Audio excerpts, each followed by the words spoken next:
السميع العليم من الشيطان اللعين الرجيم.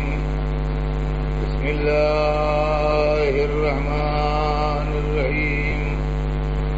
الحمد لله رب العالمين، والصلاة والسلام على سيدنا وشفيعنا أبي القاسم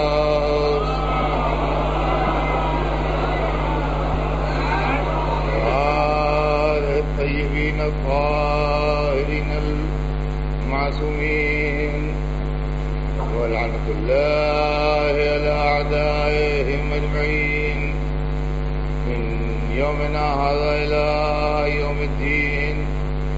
أما بعد، فقد قال الله سبحانه تبارك وتعالى في كتابه المبين وهو أصدق الصادقين: إن الدين عند الله الإسلام. صلوات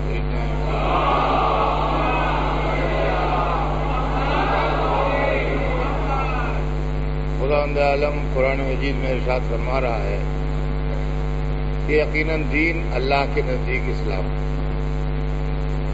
میں آپ کی خدمت میں برابر پہلے دن سے یہ عرض کر رہا ہوں کہ مجھے آپ کے سامنے اسلام کی وہ تعریف پیش کرنا ہے جو تعلیمات اہل بیت کے صاحب ہیں.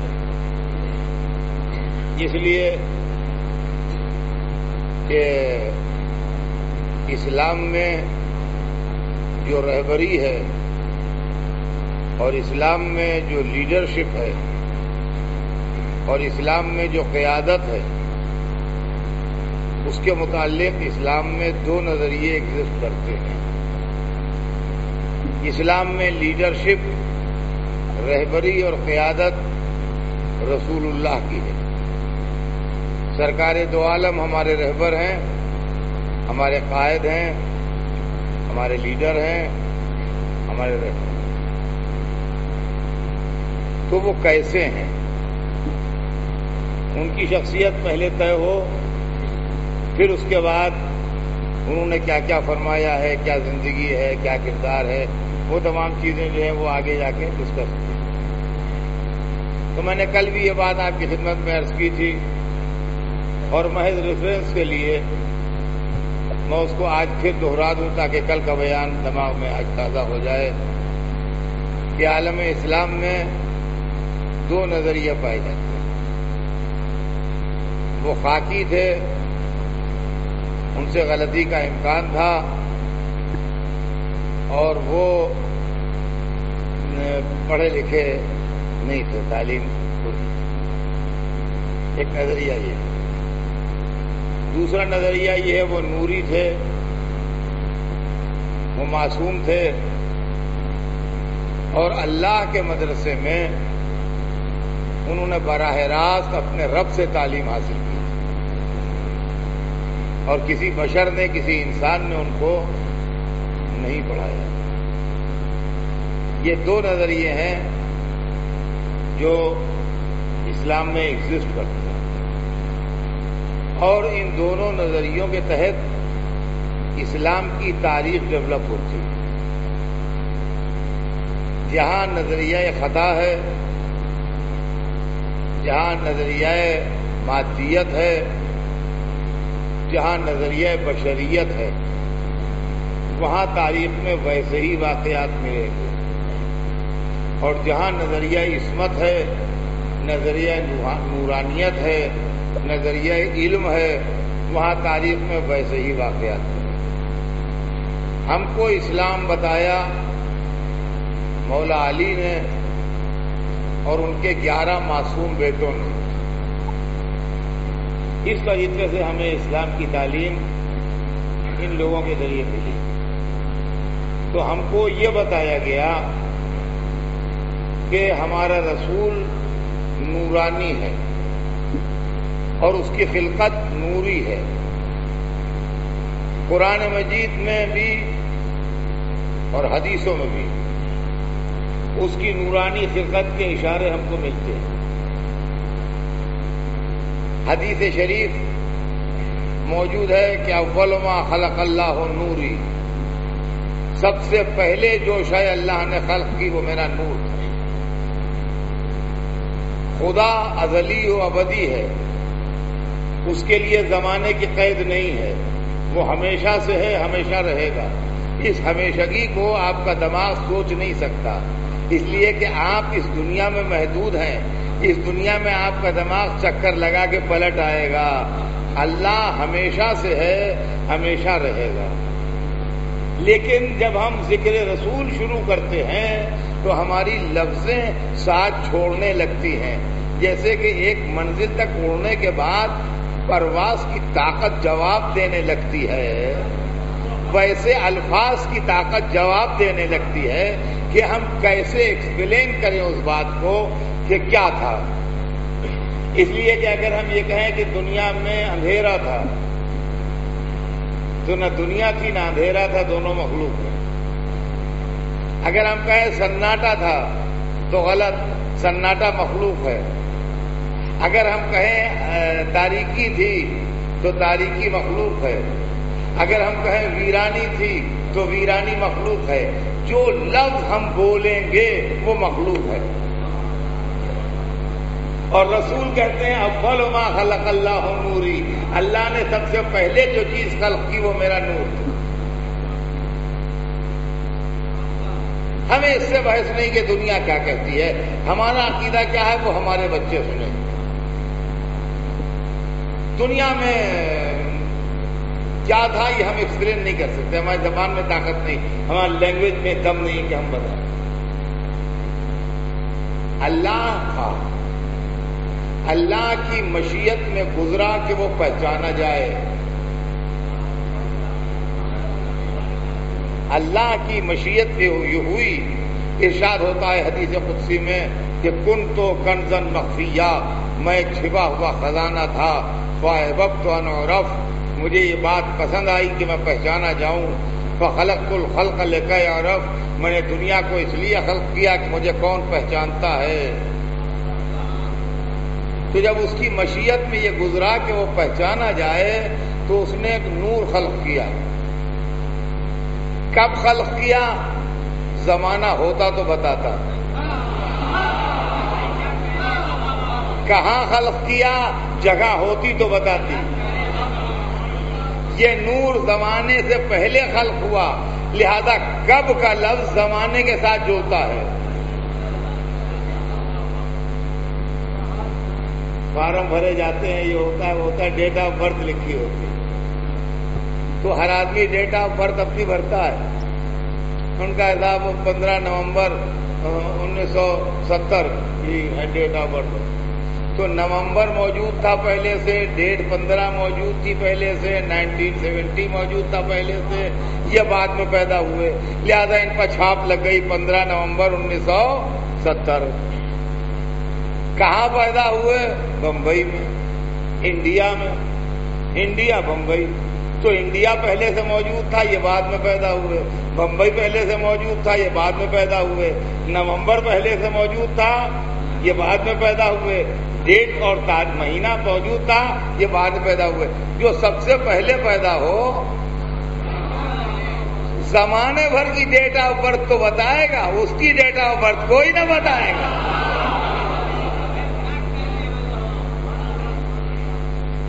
اول ما خلق اللہ نور، سب سے پہلے جو شے اللہ نے خلق کی وہ میرا نور تھا۔ نہ زمانہ تھا، نہ مکان تھا، نہ فضائیں تھیں، نہ ہوائیں تھیں، نہ جن تھے، نہ انسان تھے، نہ ملک تھے، نہ دریا تھے، نہ پہاڑ تھے، نہ چاند تھا، نہ سورج تھا۔ اللہ کا ایک مخلوق تھا اور خالق تھا۔ اب اس نے اس نور کو پڑھانا شروع کیا اور اس نور نے پڑھنا شروع کیا۔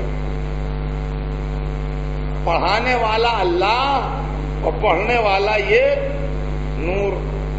کب تک پڑھایا؟ پھر وہی سوال کب کہاں سے؟ کتنا پڑھایا؟ کون جانے کتنا پڑھایا؟ یا پڑھنے والا جانے یا پڑھانے والا جانے۔ یہاں تک کہ نور اتنا پڑھ گیا. دیکھیے ایک جملہ غور سے سنیے گا. نور اتنا پڑھ گیا جتنا مخلوق پڑھ سکتا ہے. جتنا مخلوق علم حاصل کر سکتا ہے اتنا خالق نے اس کو نور علم دے دیا. اب کائنات بنے گی. میں ہاتھ جوڑ کے عرض کروں گا معبود بس اب نہ بنا. تیری مرضی یہ تھی کہ تو پہچانا جائے, اس نور نے تجھے پہچان لیا, تیری مرضی پوری ہو گئی, اب نہ بنانا. اس لیے کہ اب جو لوگ بنیں گے لڑائی لڑیں گے, فساد کریں گے, ہنگامے کریں گے, کچھ تو خون کریں گے, دنیا کو خون سے نہلا دیں گے. اب نہ بنانا. بس یہ رہے تو رہے, یہ تیری تسبیح کرتا رہے, تو اس کی تسبیح سنتا رہے, یہ تجھے پہچانتا رہے, تو اس کی معرفت میں اضافہ فرماتا رہے. ممکن ہے جواب واہ اچھی کہہ رہے ہو, اس نے تو مجھے پہچان لیا, اب میں دنیا کو اس لیے بناؤں گا کہ اس کے راستے اور اس کے ذریعے سے مجھے پہچانے.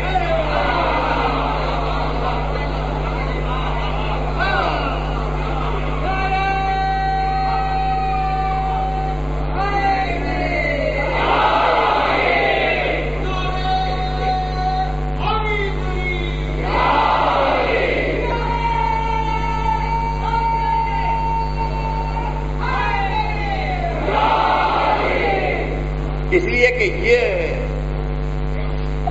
اس کے ذریعے اور اس کے وسیلے سے لوگ مجھے پہچانے. اب کائنات بنی تو اس کی مرضی, جیسی اس کی مرضی اس نے بنایا.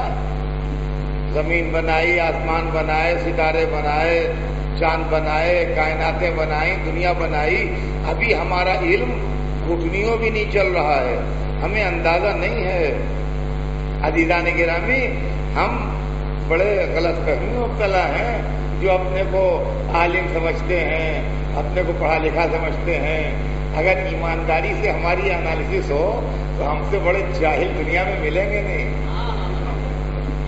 اس لیے کہ ابھی تو ہم قرآن شریف کی پہلی آیتوں کو نہیں سمجھ پائے ہیں.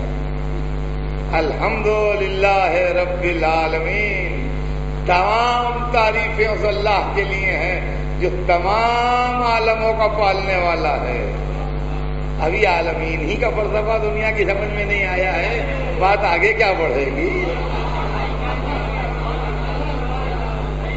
ابھی دنیا کا علم عالمین تک نہیں پہنچا ہے, اپنی دنیا سے باہر نہیں نکلے ہیں, ٹریس کر رہے ہیں کہاں کہاں زندگی کے امکان ہیں, کہاں کہاں اور زندگی ہے, کہاں کہاں اور زندگی ہے. ابھی ان کو کچھ پتا نہیں ہے. اپنی جہالت کی وجہ سے ابھی یہ اپنے گھر کے دروازے سے باہر نہیں نکلے ہیں. ابھی یہ اپنے گھر کے دروازے سے باہر نہیں نکلے ہیں اپنی جہالت کی وجہ سے. ان کو کیا معلوم کہ عالمین کیا ہے. اور دیکھیے جملہ غور کیجئے, ہر جملے کو غور سے پڑھیے. الحمدللہ رب العالمین, تمام تعریفیں اس اللہ کے لیے جو تمام عالموں کا پالنے والا ہے. دیکھیے خالق اور ہوتا ہے, پالنے والا اور ہوتا ہے. خلق کرنا اور ہے اور پالنا اور ہے. پالنے کے لیے ضرورت ہے کوئی پلنے والا ہو.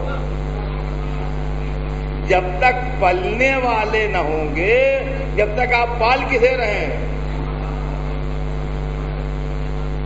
ان کا یہاں سے وہاں تک لا کے ایک آدمی نے اپنے گھر میں پنجرے ٹانگ دیے, کیس ٹنگے میں, 20 ٹنگے میں. ان کا یہ کیوں ٹانگ دیے؟ کہنے لگے اس میں ہم نے جانور پالے ہیں. ان کا کوئی ہے بھی اس میں جانور یا پالے ہی ہیں؟ وہی تو اگر آپ نے پالے ہیں تو کسی میں طوطا, کسی میں مینا, کسی میں کبوتر, کسی میں کچھ ہو تو صحیح. تو آپ کہیے ہم نے پالے ہیں, اور وہاں خالق پنجرے ٹنگے میں, کیس ٹنگے میں, تو انہیں پلا کیا ہے؟ پلنے کے لیے پلنے والا ہونا چاہیے. تو پالنے والے کے لیے مخلوق ہونا چاہیے, اس کو پال رہا ہے. ابھی تک دنیا نہیں سمجھی ہے کہ پالنے والے کا مطلب کیا ہے. لیکن آج سے 1300 برس پہلے ہمارے چھٹے امام نے اس نقطے کو واضح کیا تھا کہ الف الف عالم, صلوات بھیجتے ہیں محمد,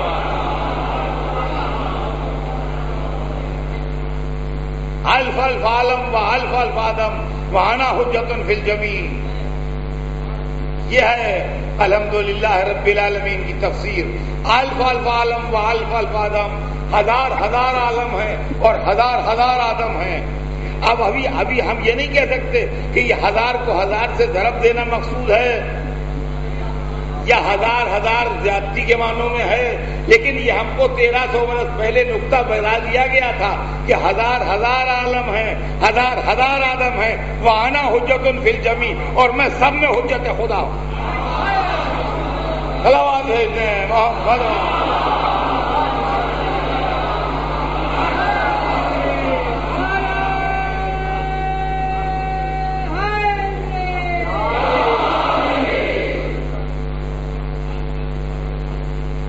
تو اب کائنات عالم خلق ہوئی. کیا خلق ہوا، کیسے خلق ہوا، خالق جانے یا وہ مخلوق جانے جس کے سامنے خلق ہوئی کائنات. لیکن مسئلہ یہ ہے کہ خلق ہونے والا نور بھی ایک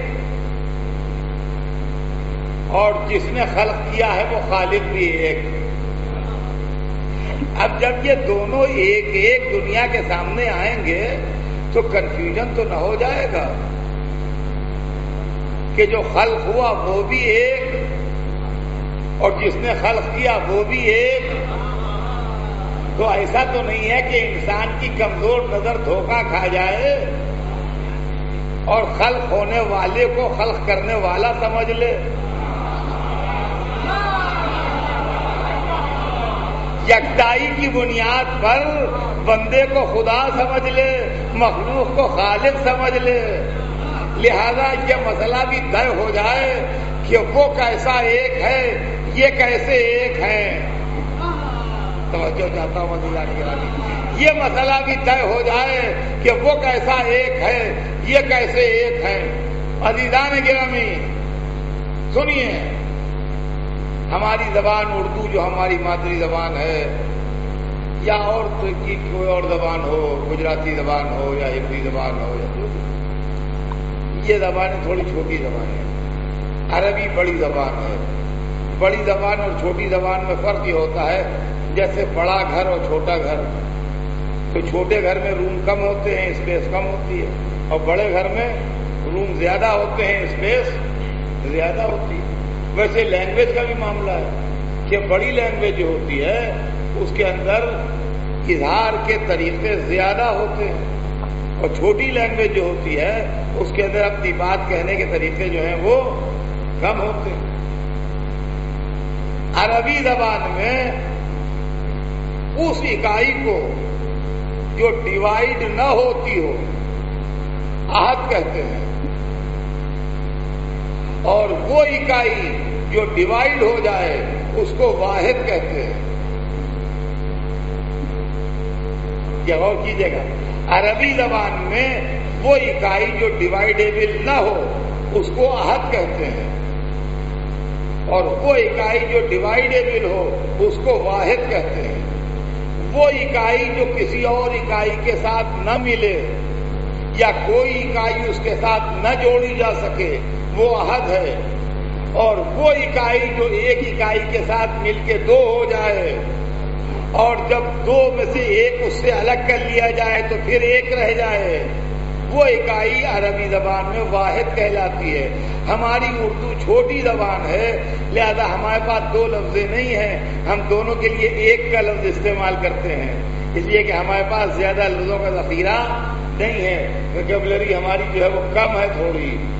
تو واحد وہ ہے جو ڈیوائیڈ ہو، عہد وہ ہے جو ڈیوائیڈ نہ ہو، واحد وہ ہے جو دوسرے کے ساتھ مل جائے، عہد وہ ہے جو کسی کے ساتھ نہ ملے. جب خالق نے اپنی یکتائی بیان کی تو فرمایا قل هو اللہ احد.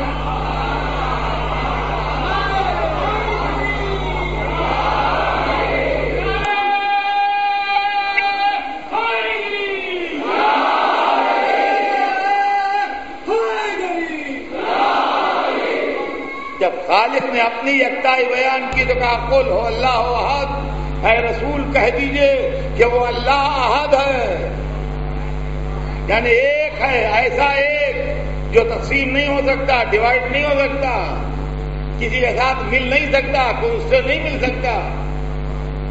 اور جب بندے نے اپنی یکتائی بیان کی تو کہا انا وعلی من نور واحد.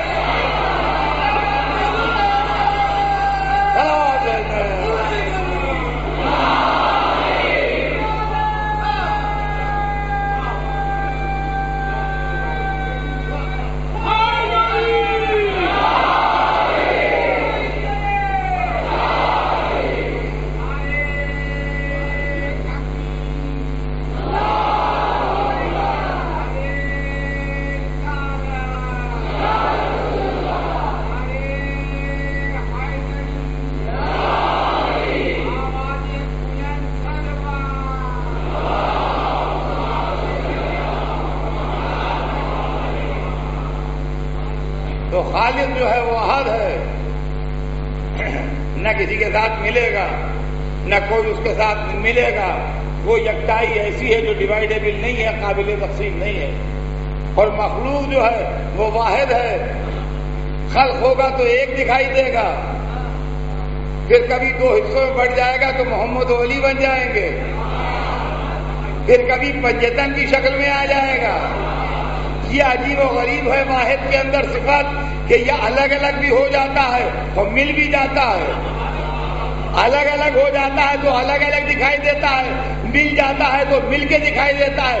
شاید یہی وجہ تھی کہ جب چادر تطہیر میں مل گیا تو جبرائیل کہہ لگے کون ہے؟ صلوات بھیجتے ہیں محمد.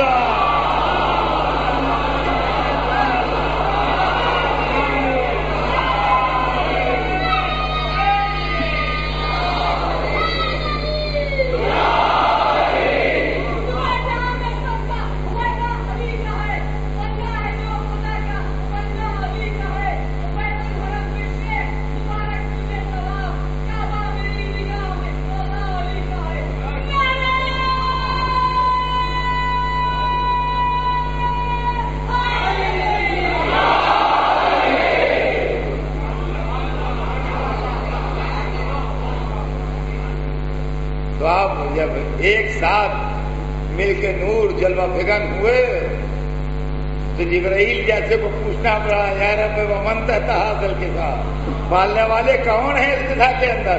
اور جب اللہ نے پھر ڈیوائڈ کر دیا تو جبرائیل پہچان گئے ہم فاطمہ و ابوہا و بالھا و بنوہا. صلوات بھیجتے ہیں محمد.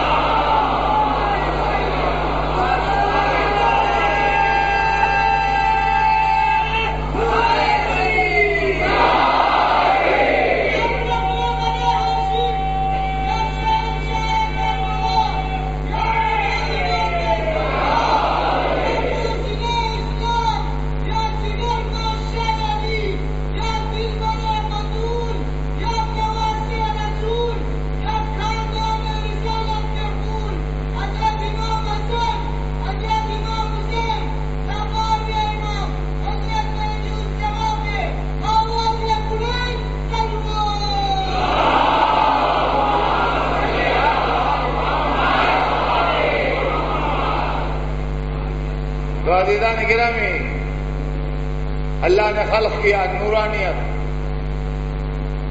اور اسی عالم نور میں، اسی عالم نور میں تعلیم ہوئی، تربیت ہوئی، اور تعلیم و تربیت کے بعد امتحان ہوئے، اور امتحان کے بعد عہدہ دیا گیا. عہدہ دیا گیا. سرکار دو عالم فرماتے ہیں کہ کنت نبیا، میں نبی تھا. نبی سمجھے آپ گرافک سے؟ کنت نبیا، میں نبی تھا. وآدم بین الماء والطین، اور آدم پانی اور مٹی کے بیچ میں تھے، یعنی آدم کا پتلا بنا نہیں تھا، میں نبی تھا. میں نبی تھا،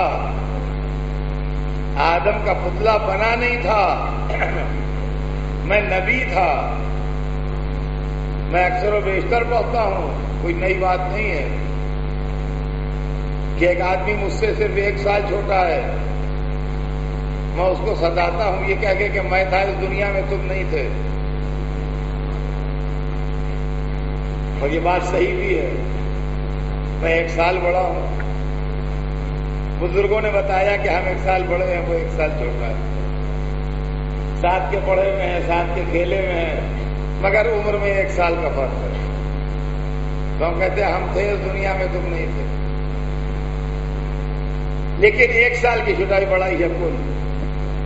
اور ایک لڑکے سے میں نے کہا تم مجھ سے کیا بات کرتے ہو، میں جس وقت پرنسپل تھا اس وقت تم پیدا نہیں ہوئے تھے، تو سال بھر کی چھٹائی بڑائی نہیں ہے، 10-5 برس کی چھٹائی بڑائی نہیں ہے، اس لیے کہ پرنسپل عہدہ ہے، تعلیم چاہیے، تربیت چاہیے، سلیکشن چاہیے، پیدا ہوتے ہی آدمی پرنسپل نہیں ہو جاتا ہے، ایک مدت تک سروس کرنے کے بعد پہنچتا ہے۔ تو حضور نے یہ نہیں کہا میں تھا وہ آدم نہیں تھے، کون تو نبیًا،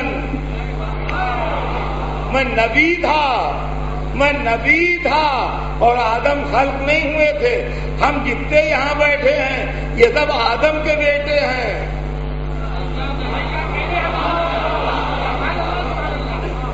آپ کو اپنا نام معلوم ہے، آپ بنی آدم کہلاتے ہیں۔ بنی آدم مانے آدم کی اولاد۔ جتنے بیٹھے ہیں یہاں مجلس سن رہے ہیں یا جہاں جہاں دنیا میں سن رہے ہیں، سب آدم کی اولاد ہیں، سب آدم کی اولاد ہیں۔ اور حضور کہتے ہیں میں نبی تھا اور آدم بنے نہیں تھے، تو آدم تو کہہ نہیں سکتے ہم محمد جیسے آدم کی اولاد کیا بولے گا؟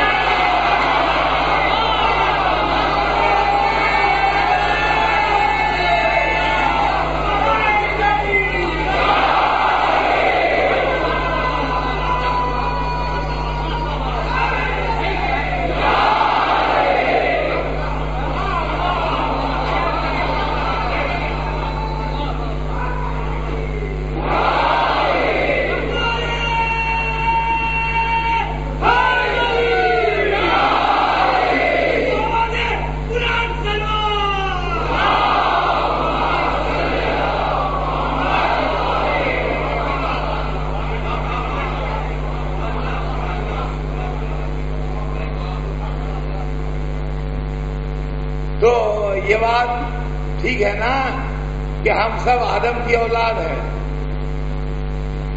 انسان کے لیے لفظ بنی آدم استعمالی ہوتا ہے۔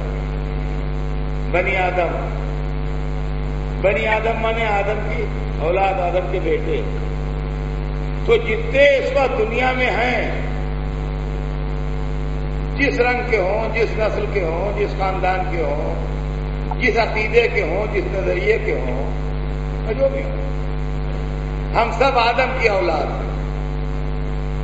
اور جتنے یہ مجلس سن رہے ہیں یہ سب آدم کی اولاد ہیں، اور جتنے اس دنیا میں سانس لے رہے ہیں انسان، یہ سب آدم کی اولاد ہیں۔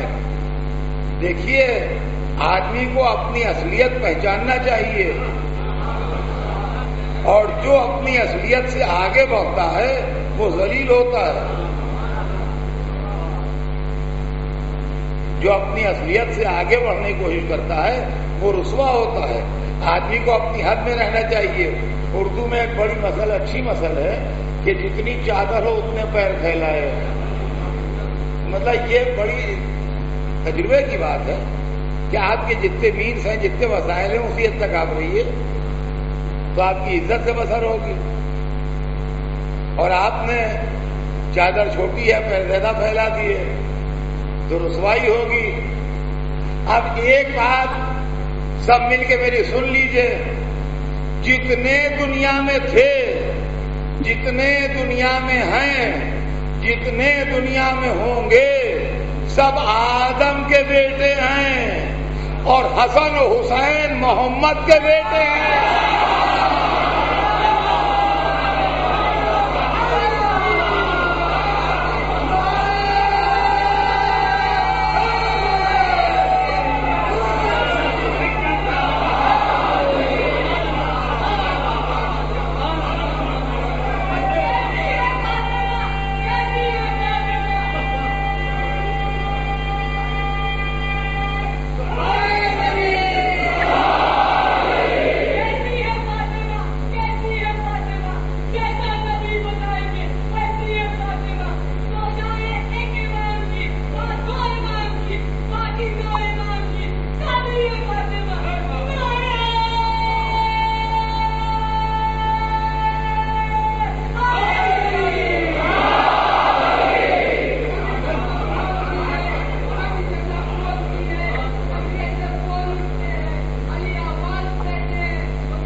اب یہ سمجھ لیجئے کہ جس طرح آدم محمد جیسے نہیں ہو سکتے،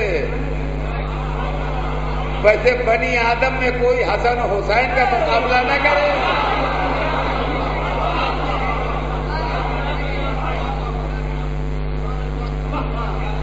آدم کی اولاد اور محمد کے بیٹے کے سامنے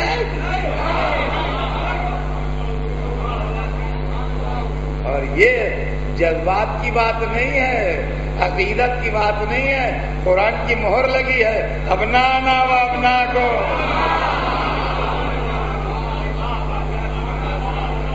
پوری کائنات عالم میں حسن و حسین کا مقابلہ نہیں ہے۔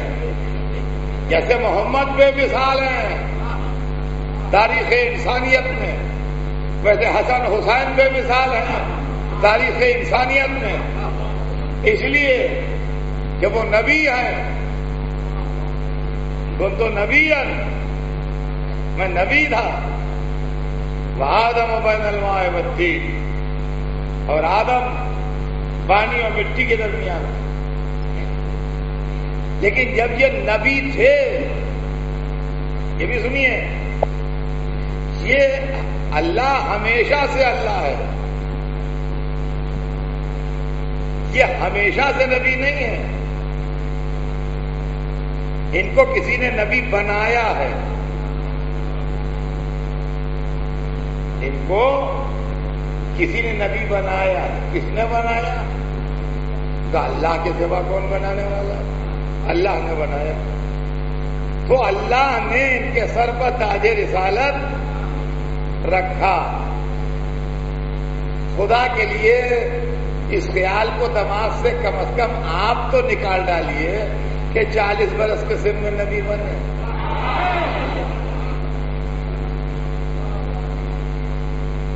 آپ تو نکال ڈالیے اس خیال کو دماغ سے کہ 40 برس کے سن میں نبی بنے۔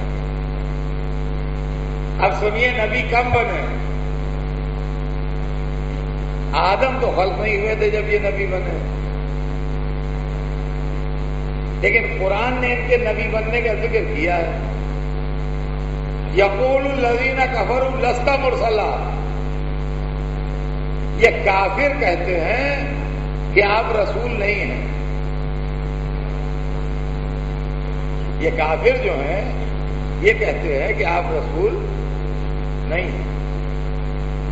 قل، آپ ان سے کہہ دیجئے، کفا باللہ شہیدا بینی و بینکم، ہمارے تمہارے درمیان ہماری نبوت کی گواہی کے لیے اللہ کافی ہے۔ بس آیت یہیں پر رک جا۔ قل کفا باللہ شہیدا بینی و بینکم، کہہ دیجئے کہ ہمارے تمہارے درمیان گواہی نبوت کے لیے اللہ کافی ہے۔ اللہ کے بعد اب کسی گنجائشی کیا؟ جب کوئی بات اللہ نے کہہ دی تو اب اس کے بعد میں کون، آپ کون، کوئی کیا؟ لیکن مشکل یہ ہے کہ قرآن بھی اللہ ہی کا کلام ہے، وہی آیت کو آگے بڑھا رہا ہے۔ قل کفا باللہ شہیدا بینی و بینکم ومن عندہ علم الکتاب، اور وہ کافی ہے جس کے پاس پوری کتاب کا علم ہے۔ معبود تو اکیلا کافی تھا، یا عالم علم کتاب کو اپنے ساتھ شامل کیوں کر لیا؟ ممکن ہے جواب دے کہ بعد میں کچھ لوگ پیدا ہوں گے جو کہیں گے ہمیں قرآن کافی ہے۔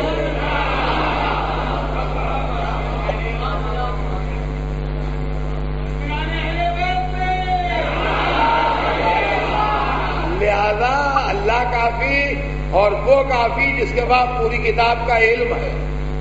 تو معلومہ کوئی ایک بزرگ اور بھی تھے رسول اللہ کے علاوہ جو اس وقت پہلو میں کھڑے تھے جب ان کے سر پر تاج رسالت عظمیٰ رکھا جا رہا تھا۔ ان کا قرآن نے نام نہیں بتایا، ان کا قرآن نے نام نہیں بتایا، ان کی صفت بتائی۔ صفت یہ بتائی کہ ان کے پاس پوری کتاب کا علم ہے۔ توجہ چاہتا ہوں عزیزان گرامی، یہ علم کا معاملہ عجیب ہے، علم کا معاملہ ہے۔ آپ کے پاس بہت دولت ہے، آپ دنیا کے سب سے مالدار آدمی ہیں، richest person of the world, لیکن کوئی زندگی کا ایک لمحہ ایسا بھی آ سکتا ہے کہ آپ کسی ایسی جگہ پھنس گئے ہوں جہاں آپ کے پاس کچھ نہ ہو۔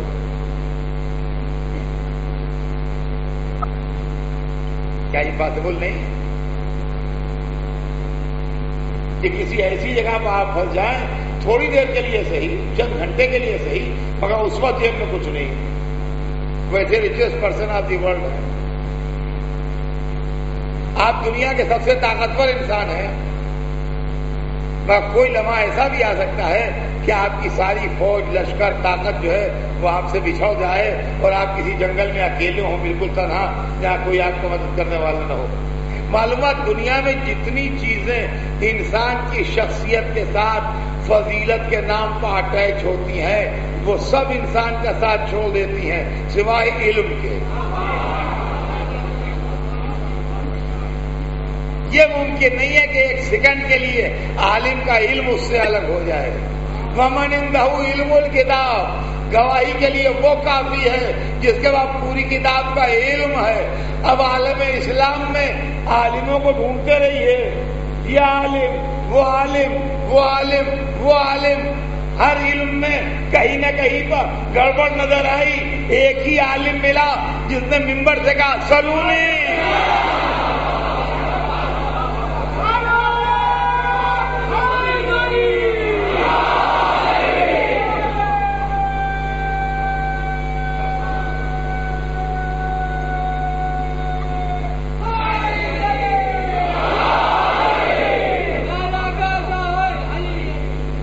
تو عزیزان گرامی، غور طلب مسئلہ یہ ہے کہ اللہ نے اپنے حبیب کو نور سے خلق کیا۔ اب یہ مصلحت پروردگار تھی کہ اس نے ہماری عزت افزائی کی، ہم کو شرف بخشا، ہماری اس دنیا کو بہت بڑی عزت دی کہ اس نور اول کو بشکل بشر ہمارے درمیان بھیج دیا۔ یہ نور اول اگر شکل نوری میں آتا تو ہم اس کو دیکھ نہ سکتے، اس لیے کہ ہماری آنکھوں میں اتنی طاقت نہیں ہے کہ ہم اس نور کو دیکھ سکیں۔ ہماری آنکھوں میں اتنی طاقت نہیں ہے کہ ہم نور کو دیکھ سکیں۔ یہ جو قرآن پاک میں حضرت موسیٰ کا قصہ لکھا ہے، اس کو آپ کبھی غور سے پڑھیے اور سوچئے کہ یہ کیا ہے۔ موسیٰ والے ضد کرتے تھے کہ ہم خدا کو دیکھیں گے۔ خدا دیکھنے کی شے نہیں ہے، اس لیے کہ اگر اللہ دکھائی دے جائے تو اللہ نہیں ہے، نہ دنیا میں دکھائی دے گا نہ آخرت میں دکھائی دے گا، نہ جنت میں جانے والوں کو دکھائی دے گا نہ جہنم میں جانے والوں کو دکھائی دے گا۔ اللہ دکھائی نہیں دیتا، نہ میں نے دیکھا ہے، نہ آپ نے دیکھا ہے، نہ کسی نبی نے دیکھا ہے، نہ کسی ملک نے دیکھا ہے، اس لیے کہ دکھائی دینا شان مخلوق ہے، شان خالق نہیں ہے دکھائی دینا۔ وہ علماء جو اپنے کو سو کالڈ علماء کہتے ہیں وہ در حقیقت اسلام کے نام پر بربادی کا افسانہ ہے،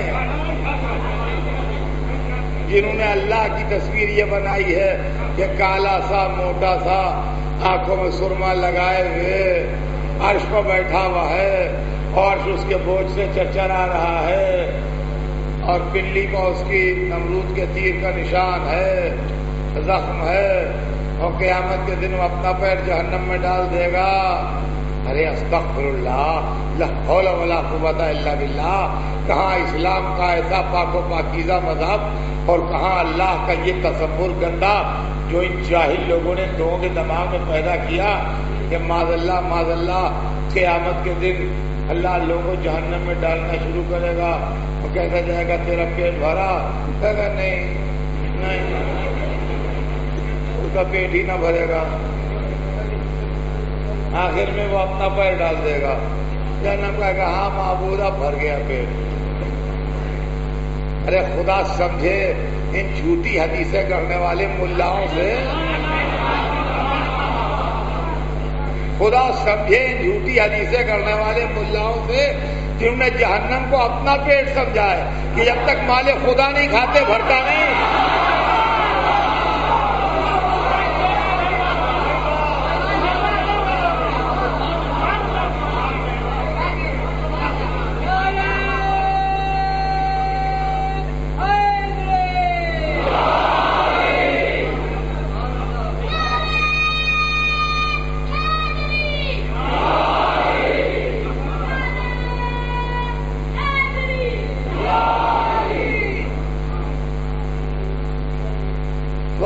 جو چیز کوہ طور پر چمکی تھی وہ اللہ نہیں تھا۔ اب جب تفسیر میں معصوم سے پوچھا گیا کہ پھر وہ تھا کیا وہ ہمارے انوار تھے، تو عزیزان گرامی جہاں موسیٰ بے ہوش ہو جائیں وہاں آپ کہاں ٹک پائیے گا؟ لہذا نور اول کو بشکل بشر بھیجا تاکہ ہدایت کے تقاضے پورے ہو سکے اور انسانی کردار اور انسانی زندگی سمجھ سکے۔ اللہ نے اپنی حجت تمام کی کہ جو اس نے اپنے سب سے بڑے رسول کو، نور اول کو انسانی پیکر میں اور انسانی شکل میں بھیجا تاکہ انسانوں کی ہدایت ہو سکے اور انسانوں کو صراط مستقیم دکھائی جا سکے۔ انشاءاللہ بات کل آگے بڑھے گی، لیکن اللہ نے اپنے حبیب کو اکیلے نہیں بھیجا بلکہ نور اپنے سارے ٹکڑوں سمیتا ہے تاکہ ہدایت کا سلسلہ صبح قیامت تک جاری رہ سکے اور بیچ میں کوئی لمحہ ایسا نہ آئے کہ سلسلہ ہدایت رک جائے۔ اور یہی وجہ ہے کہ رسول ہدایت کرتے رہے اور رسول دنیا سے گئے تو علی نے ہدایت کی اور علی سدھارے تو حسن نے ہدایت کی اور حسن سدھارے تو حسین نے ہدایت کی۔ اور جب یہ محسوس کیا کہ اب ضرورت اس بات کی ہے کہ فکر انسانی کو جھنجھوڑا جائے اور ایک ایسا شاک دیا جائے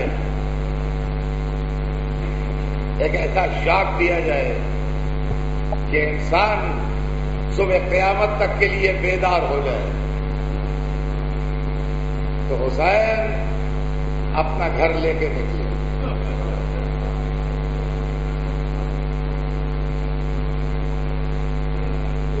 آدم کے بیٹوں کی اصلاح کے لیے محمد کا بیٹا نکلا، اولاد آدم کو صراط مستقیم دکھانے کے لیے محمد کا فرزند گھر سے نکلا۔ 28ویں رجب سن 60 ہجری حسین اپنے خاندان کو لیے ہوئے، اپنے گھر والوں کو لیے ہوئے، اپنی بہنوں کو لیے ہوئے، اپنے دل کے ٹکڑوں کو لیے ہوئے مدینے سے چلے۔ چند روز میں مکے آ گئے۔ شعبان کی ابتدائی تاریخوں سے 8ویں ذی الحجہ تک مکے میں قیام کیا۔ 8ویں ذی الحجہ جو لوگ حج کو جا چکے ہیں وہ جانتے ہیں، جو نہیں گئے ہیں اللہ انہیں توفیق عنایت فرمائے کہ وہ جائیں۔ 8ویں ذی الحجہ حج کے سلسلے کی بڑی امپارٹنٹ تاریخ ہے۔ 8ویں ذی الحجہ کو شریعت کی زبان میں یوم ترویہ کہتے ہیں۔ یوم ترویہ وہ دن ہے جس دن حاجی حدود مکہ کے اندر احرام باندھتا ہے۔ اگر 8ویں ذی الحجہ کو کوئی حاجی حدود مکہ میں نہیں ہے تو احرام نہیں باندھ پائے گا۔ حسین نے 8ویں ذی الحجہ منتخب کی مکے سے سفر کرنے کے لیے۔ امام کی مصلحت امام جانے، مگر ممکن ہے اس کے اندر راز یہ ہو کہ کل کو کوئی یہ نہ کہہ دے حسین چلے گئے ہم نہیں تھے ورنہ نہ جانے دیتے روک لیتے۔ اتنے بڑے بڑے استاد حج کر رہے ہیں سب مکے میں آ جائیں۔ تاریخ بتاتی ہے کہ ابھی مکے کا سورج بلند ہوا تھا اور زوال کا وقت قریب تھا کہ باب ابراہیم پر ہلچل ہوئی اور لوگوں نے یہ دیکھا کہ حسین اس طرح داخل حرم ہو رہے ہیں کہ دوہرے انسانی حلقے میں ہیں۔ حسین کو بنی ہاشم اپنے حلقے میں لیے ہیں اور بنی ہاشم کو حسین کے چاہنے والے اپنے حلقے میں لیے۔ اس طریقے سے دوہرے انسانی حفاظتی حلقے میں حسین حرم کے اندر داخل ہو رہے ہیں اور یہ کہتے ہوئے داخل ہو رہے ہیں کہ اس اللہ کی قسم جس کے قبضے میں میری جان ہے، میں موت کے ڈر سے مکہ نہیں چھوڑ رہا ہوں، اس گھر کے احترام کی وجہ سے چھوڑ رہا ہوں۔ میرے قاتل آ گئے ہیں حاجیوں کے بھیس میں، لباس احرام میں خنجر چھپائے ہوئے۔ میرا قاتل مکے میں داخل ہو چکے ہیں۔ یزید کی پالیسی یہ تھی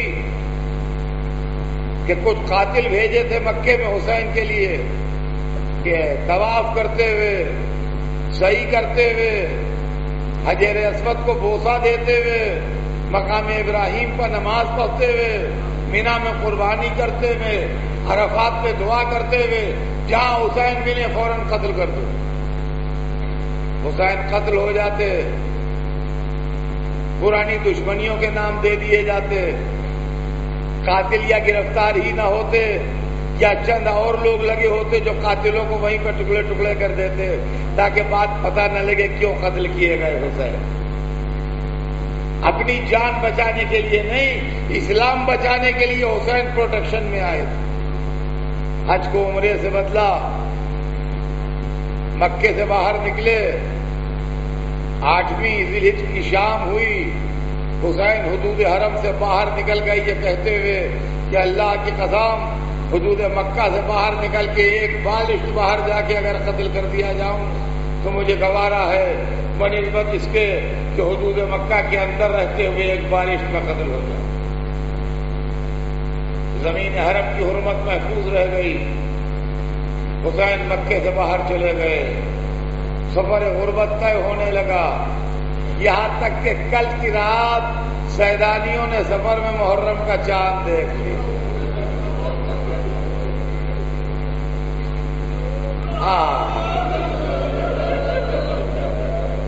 کل کی رات جو گزری، اس رات میں زینب نے محرم کا چاند دیکھا، ام کلثوم نے محرم کا چاند دیکھا، ام فروا نے محرم کا چاند دیکھا، لیلا نے چاند دیکھا، سکینہ نے چاند دیکھا۔ میں کہوں گا یہی وہ چاند ہے جس میں بنی ہاشم کا چاند ڈوب جائے گا، جس میں لیلا کا چاند سینے پر برچھی کھائے گا، جس میں رباب کے چاند کے گلے پر تیر لگے گا، جس میں ام فروا کا چاند گھوڑوں کی ٹاپوں سے پامال ہو جائے۔ آج محرم کی پہلی تاریخ ہے، سویرا ہوا، نماز صبح کے وقت قافلہ چلا، ظہر کی نماز سے پہلے حر کے لشکر سے ملاقات ہوئی، ساقی کوثر کے لال نے پیاسے دشمن کو پانی سے سیراب کیا، اے حسین غلاموں کی جانیں نثار آپ پر۔ عزیزان گرامی، آج پہلی محرم ہے، پہلی محرم کو حر کا لشکر ملا تھا۔ آج کے ٹھیک 10 دن کے بعد 10ویں محرم ہے۔ پہلی محرم کو جس نے دشمن کو سیراب کیا تھا، 10ویں محرم کو اپنے بچے کو ہاتھوں پر لیے کھڑا ہے۔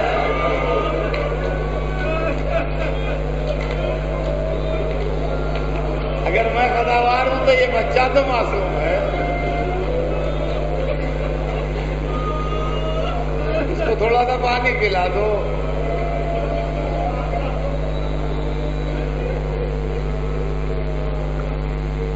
گھڑ نے ظہر کی نماز امام کے ساتھ پڑھی، اور اس کے بعد جب امام آگے بڑھنے لگے تو پھر ایک شاک دیا۔ عزیزان گرامی، یہ بڑا واقعہ ہے تاریخ۔ گھڑ نے لہجہ میں فرس پر ہاتھ ڈالا، ایک دفعہ حسین نے ڈانٹا، سکلت کا امک ماترید، ماں تیرے ماتم میں بیٹھے کیا ارادہ ہے؟ کانپ کے لہجہ میں فرس چھوڑ دیا، جسم کانپ رہا ہے، پسینے قطرے ٹپک رہے ہیں۔ کہ پوری دنیا میں آپ کے سوا کوئی کہتا پلٹ کے جواب دیتا، مگر آپ کی ماں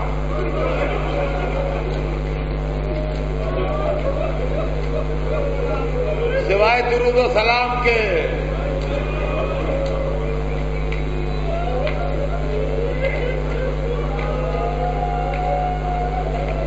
یہ نہ سوچیے گا کہ امام نے اس کو ڈانٹ دیا، ڈانٹا نہیں، اس کو جنت کا راستہ دکھا دیا، اس کے سوئے ہوئے ذہن کو اور سوئے ہوئے احترام امامت کو جگا دیا۔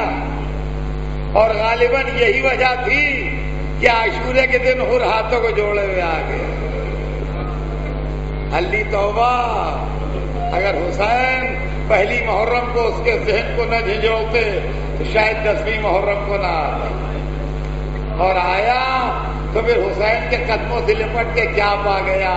اپنا جوان بیٹا لے کے آیا تھا، مگر حسین نے باپ کو بیٹے کی میت نہ اٹھانے دی۔ عزیزان گرامی، مجلس تمام ہے، حر کے بیٹے کا لاشا خود لائے۔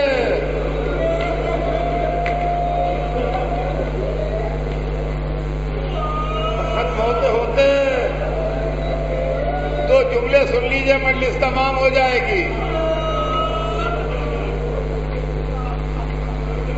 اس گھرانے کا دستور یہ تھا کہ جب بھی کوئی مہمان آیا اس کو تحفہ ضرور دیا گیا، آنے والا کبھی خالی ہاتھ نہیں گیا۔ جو آیا اس دروازے پر کچھ لے کے گیا، یہاں سے کبھی خالی ہاتھ نہیں گیا۔